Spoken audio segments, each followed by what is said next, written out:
All right, so this question asks us to find f prime of 2, which means we first need to find the derivative of our function and then plug in 2 after we do that. So looking at our function, we see we have x on the bottom, so in the denominator. So we're going to deal with these guys differently. And whenever you have an x in the denominator, we want to get him back on top. And you can remember, if we have 1 over x is always equal x to the negative 1. So if we just change the sign on the exponent, we can flip it to the top. So for example, over here, if we had 1 over x to the third, it's same as x to the negative third. Alternatively, if we had, for example, x to the fifth, the negative fifth power, he would be the same thing as x to the 5 on the bottom. Now, for these questions, we want to deal with the numbers and the letters differently.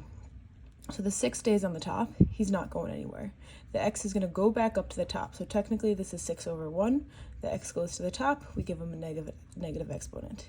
For this term, we have 5 over 3. We're not touching him. The 5 and the 3 stay the same, but we want the x on top, so we're going to do x to the negative 2.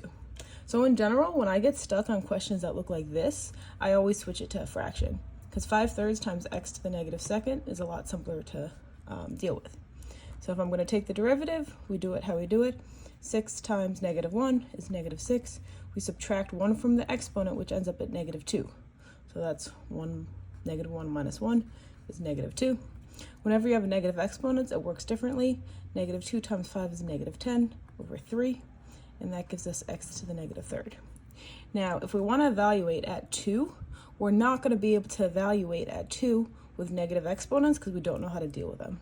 So the key here is we're going to pop them back down at the bottom. So the negative 6, he's going to stay on top. He doesn't have an exponent. But this guy, we put him on the bottom, and he has his negative goes away. Plus, our negative 10/3, he's not going anywhere, but our x to the third, he's now going to come down to the bottom. So then when I plug in for 2, I have negative 6, my 2 goes onto the bottom, plus negative 10 over 3. My x cubed is on the bottom, so that's going to be 2 cubed on the bottom.